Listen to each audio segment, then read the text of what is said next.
Селям алейкюм! Здравейте на всички добри хора!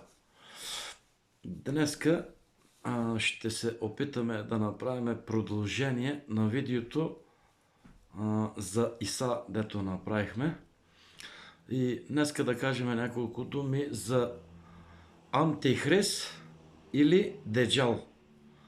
Християните казват Антихрист, а ние мюсюлманите казваме Деджал, която се отнася за една и съща личност. Приятели, днеска сме свидетели в това време, дето живееме. Истината се показва като лъжа. Лъжата иска да се прокарва като истина. Така. Значи, Антихрист е онзи, който на земята ще покори голяма част от земята. Да кажем първо, че той е от неверниците.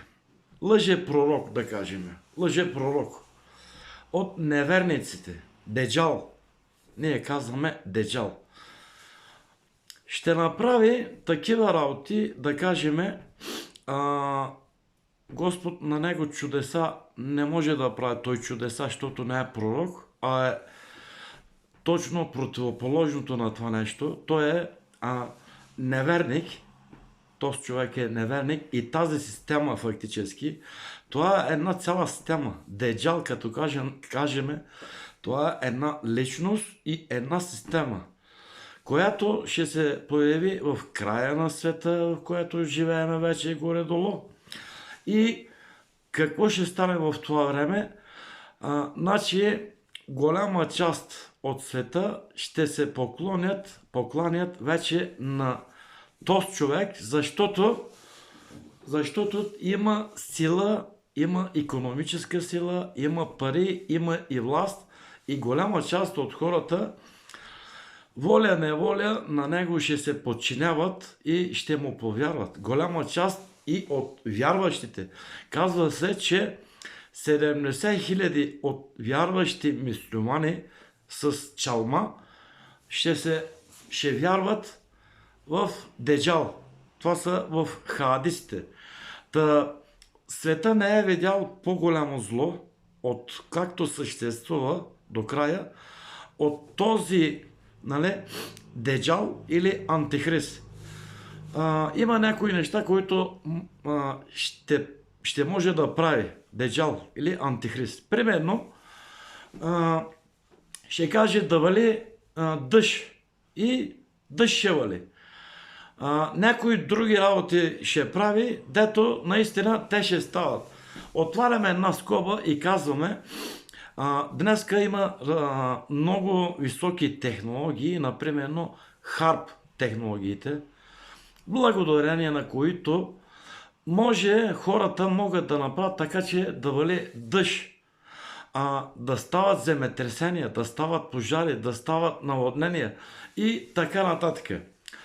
Значи, тия неща са казвани преди 1400 години от пророка Мохамед, които днеска ги виждаме ясно в живота, ги виждаме.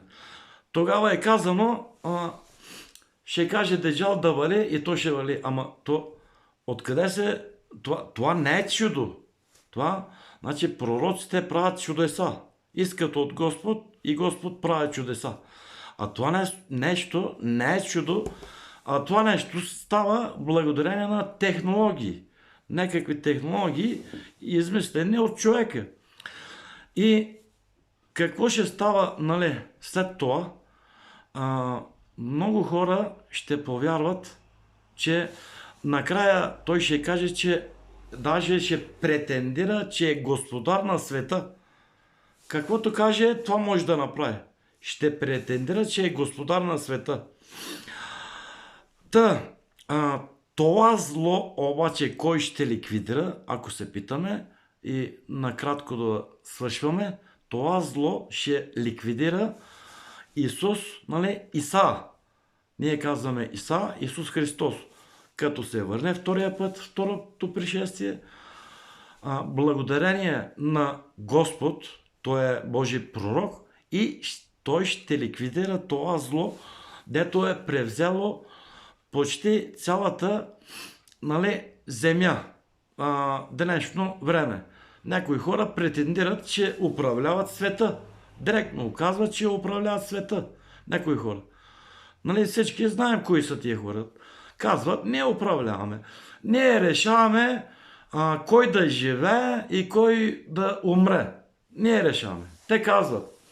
Обаче аз казвам, ние казваме, ние вярващите хора казваме, че този свят, откакто съществува, както е създаден до края, той се управлява от Господ, от Аллах. И винаги хората, когато са се опитвали да се сложат на място на Господ, Аллах, те, господаря, винаги им показвал играта. Нали, разказвахме за Муса, за Монсей, фараона,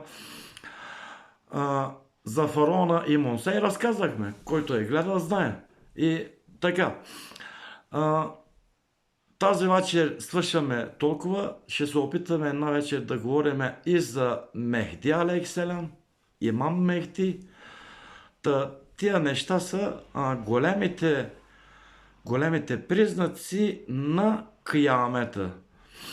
Желая ви всичко добро. Господ Аллах да ви помага в начинанията.